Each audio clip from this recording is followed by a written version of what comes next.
Tribunal Regional do Trabalho do Rio de Janeiro considerou ilegal a greve dos garis e determinou a volta imediata ao trabalho.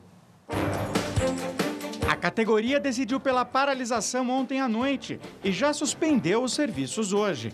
Pela lei, os garis teriam que cumprir 72 horas de aviso prévio. A empresa que presta serviços de limpeza no Rio de Janeiro disse que estava em negociação com a categoria. O Tribunal Regional do Trabalho estabeleceu multa diária de R$100 mil em caso de descumprimento da ordem. O Tribunal Regional Federal concedeu habeas corpus e liberou o italiano Cesare Battisti no início da madrugada de hoje. O ex-ativista deixou o prédio da Polícia Federal em São Paulo com um advogado depois de passar 7 horas preso.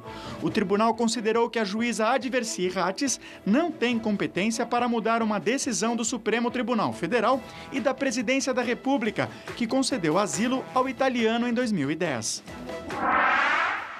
A Justiça Federal quebrou sigilos bancário e fiscal do juiz Flávio Roberto de Souza, flagrado dirigindo um carro apreendido do empresário Eike Batista.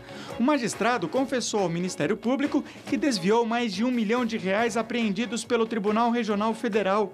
Parte do dinheiro estava nos cofres da vara criminal, onde o juiz trabalhava. O Ministério Público pediu a prisão preventiva do magistrado, mas não foi atendido. A Justiça Federal suspendeu o teto de reajuste das mensalidades dos cursos inscritos no FIES, o Fundo de Financiamento Estudantil.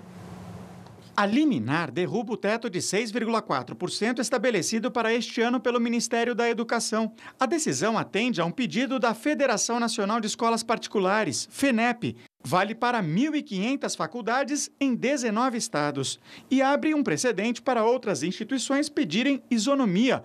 O MEC já informou que vai recorrer. A FENEP também tenta derrubar outras mudanças no FIES, como a que estabelece nota mínima no Enem, o Exame Nacional do Ensino Médio, para os candidatos ao financiamento. O governo estabeleceu um orçamento de R$14 bilhões para este ano. Até agora, 840 mil alunos conseguiram renovar os contratos, mas o governo disse que vai garantir a renovação de 1.900.000 cadastros. As novas adesões não estão asseguradas. Pelo sistema, o governo financia a mensalidade e o estudante tem 1 ano e meio depois da formatura para começar a pagar. O prazo para fazer a inscrição termina no dia 30 de abril e os universitários enfrentaram problemas para completar o processo. A página do programa na internet está lenta e com mensagens de erro. E depois as pessoas ainda têm que encarar filas quilométricas para retirar documentos nas faculdades e levar ao banco. Renato, a Vânia Vanvan pergunta aqui pelo Facebook. O slogan da campanha de Dilma não era Pátria Educadora? Será que ela se esqueceu disso? Olha, era Pátria Educadora. De fato, a educação, em todas as nossas pesquisas, passa a ser a principal demanda da população. Não como se fosse o principal problema do país hoje, mas a principal ação a ser tomada para garantir um futuro mais bacana. Agora, sobre essa discussão do FIES, a gente precisa separar duas coisas aí. De um lado, você tem um erro do sistema de cadastramento das pessoas que é lastimável. O FIES não começou hoje. O FIES tem muita história e efetivamente fala com um dos maiores sonhos da população brasileira, que é ter acesso ao ensino superior. Por outro lado, essa decisão judicial de derrubar o teto do reajuste é algo que tem que ser olhado com atenção.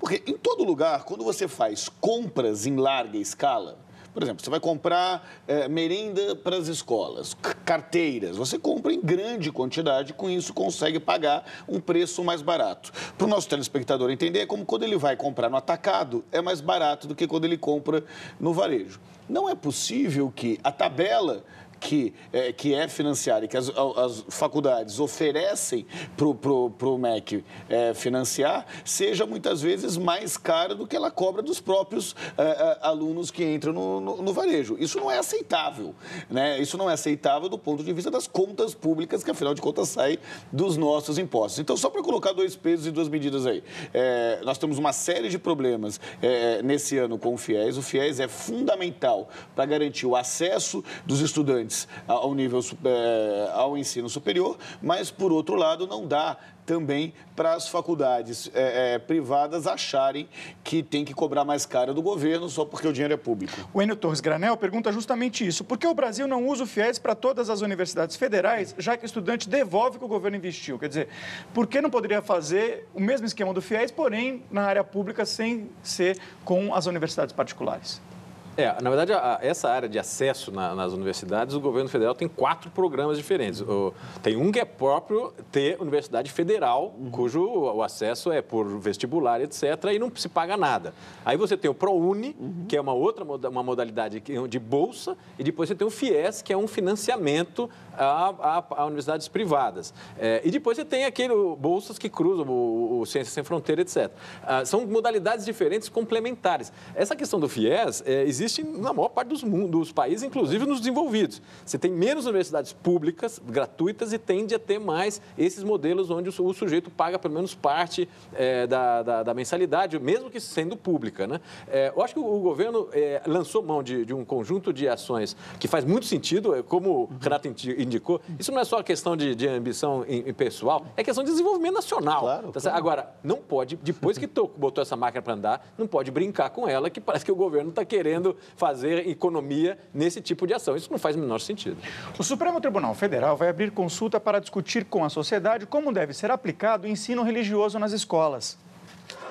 A Lei de Diretrizes e Bases de 1996 prevê que o ensino religioso na rede pública é facultativo e deve ser aplicado com respeito à diversidade de crenças do país. Só que a realidade é bem diferente. O último levantamento sobre o cumprimento da lei, com base no questionário da Prova Brasil de 2011, mostra que em 51% dos colégios há o costume de se fazer orações ou cantar músicas religiosas e 49% dos diretores de escola admitiram que a disciplina é aplicada em caráter obrigatório. Em 2010, o governo brasileiro firmou acordo com o Vaticano para garantir que o ensino religioso, católico e de outras denominações preservem o direito à livre manifestação da fé no Brasil, conforme estabelece a Constituição. A família está muito desunida, eu acho que a religião ajuda. Educação, assim, sei que vem de casa, né?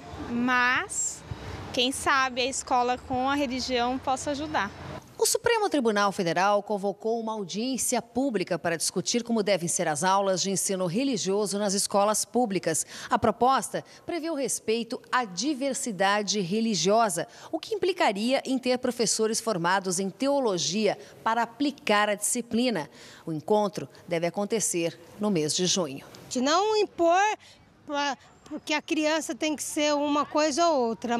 A preocupação é evitar que o ambiente escolar vire um espaço de disseminação da intolerância. Ensinar alguma religião no espaço escolar público é romper com a natureza laica desse mesmo espaço.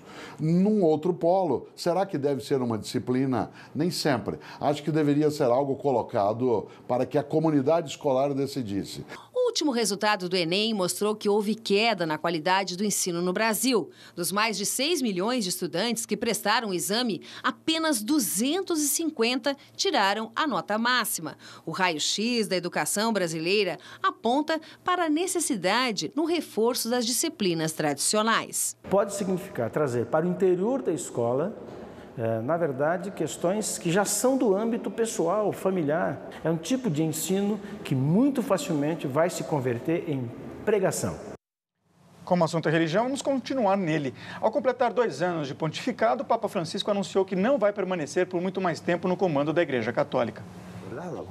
Durante uma entrevista a uma rede de televisão mexicana, o Papa disse que o pontificado deve terminar em, no máximo, 5 anos. Tenho a sensação de que o Senhor me pôs para uma coisa breve. Perguntado se gostava de ser Papa, Francisco fez piada. A única coisa que sinto falta é de ir a uma pizzaria sem ser reconhecido. Nos 2 anos à frente da Santa Sé, Francisco chamou a atenção pela postura humilde. Ele renegou o luxo e fez mudanças para modernizar a Igreja Católica, o que desagradou a ala mais conservadora da Cúria Romana. O Papa pregou uma igreja pobre para os mais necessitados. Nomeou uma comissão para auditar as contas do Banco do Vaticano, revelou os lucros da Santa Sé e determinou tolerância zero para os casos de pedofilia. Bem-humorado e midiático, Francisco deu diversas declarações polêmicas ao longo de 2 anos de papado. Disse que não julgaria homossexuais, casamentos informais e as mulheres que fazem aborto. Também falou que ateus não vão para o inferno, que Deus não fez o mundo com uma vara de condão e que seria capaz de dar um soco em alguém que ofendesse sua mãe. Senes, falando primeiro do ensino religioso, o Mauro Sena pergunta, não é um Estado laico? Faz sentido ter ensino religioso na escola pública? Pois é, eu acho que não faz sentido, por várias razões. Uma, que não me parece que é uma atribuição de uma entidade pública como a escola pública oferecer esse tipo de formação, que é claramente de âmbito familiar, uma opção pessoal e etc. Não faz sentido. Segundo, que dentro da estratégia, das prioridades que você tem numa escola pública, cujos resultados médios são péssimos, é claramente você concentrar nas matérias fundamentais. Isso, a questão religiosa pode entrar como parte da história, na área de história das ideias, tem uma N maneiras de entrar isso, que não tendo uma disciplina. Eu acho que é um equívoco, uma decisão, no meu modo de ver, infeliz. O Renato estava falando que é fã do Papa, né? Agora, ele anunciar que vai largar o poder é, de certa forma, dizer para a igreja, eu vou implementar essas mudanças e depois eu caio fora, queiram vocês ou não queiram? Olha, eu sou fã do Papa por uma razão muito simples. Nesse cenário de radicalização, falamos aqui hoje do Estado Islâmico, da passeata de hoje e da passeata de domingo. O que ele prega é o bom senso e o consenso, né? Muita gente se dedica a entender as diferenças, o que separa as nações, as pessoas e as opiniões. E esse Papa tem se mostrado como alguém que busca os consensos, fazendo com que a sociedade discuta o que realmente interessa. Mesmo na discussão sobre o ensino religioso nas escolas, o pensamento do Papa pode vir a levar aí um consenso maior sobre isso. Você não está sozinho, viu?